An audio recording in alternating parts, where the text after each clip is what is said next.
পল্লীগ্রাম টিভির সুপারস্টার শফিক পশ্চিমবঙ্গ তথা বাংলাদেশের গ্রামাঞ্চলের মানুষের কাছে বেশ জনপ্রিয়, বেশ পরিচিত একটা মুখ। খুব শীঘ্রই দেশ বিদেশেও জনপ্রিয় হতে চলেছে, কারণ সে এখন একটু একটু করে এ মার্কা ছবিতে হাতে খড়ি দিচ্ছে। আগামী দিনে হয়তো সানি লিওনি কিংবা মিয়া খলিফাকেও ছাড়িয়ে যাবে।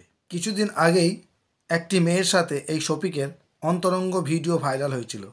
জেলও যেতে হয়েছিল, তারপরেও লজ্জা হয়নি। আবারও নতুন রূপে নতুন মেজাজে অন্য একটি মেয়ের সাথে শফিকের ভিডিও ভাইরাল। এবারে আর অন্তরঙ্গ মুহূর্ত নয়, একেবারে নীল ছবি। তার এই ভিডিওতে কাঁপছে সোশ্যাল মিডিয়া, আর দর্শকরা ভীষণ রকম এনজয় করছে।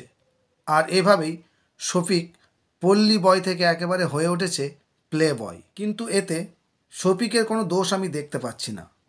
দায়ী সেই সব মূর্খ আহাম্মুক সোশ্যাল মিডিয়া ব্যবহারকারী যারা শফিকের মতো ইউটিউবারদের সুপারস্টার বানায়, সেলিব্রিটি বানায়, নায়ক বানায়, যার মুখ দিয়ে পরিষ্কারভাবে কথা বার হয় না। আর অভিনয়ের কথা বললাম না, যারা বোঝে তারা ঠিক জানে।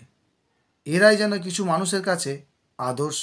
এইসব অযোগ্য ইউটিউবাররা এত সাহস পায় কোথা থেকে জানেন?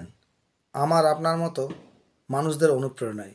কারণ আমরাই এদেরকে ভাইরাল করি, আর এরা ভাবে আমরা বিরাট বড় কিছু হয়ে গেছি। যে বয়সটা শিক্ষা করার সময়, জীবন গড়ার সময়, সেই বয়সে এদের হাতে লক্ষ লক্ষ টাকা, ফ্যান, ফলোয়ার, কত কী। তাই এরা সহজেই ধরাকে সরা জ্ঞান করে, যার ফলস্বরূপ এদের মতো ইউটিউবারদের কাছ থেকে আমরা উপহার পাচ্ছি নীল ছবি। এখন প্রশ্ন হলো, শফিক কোথাকার কোন হরিদাস? তাকে এত গুরুত্ব দিচ্ছি কেন?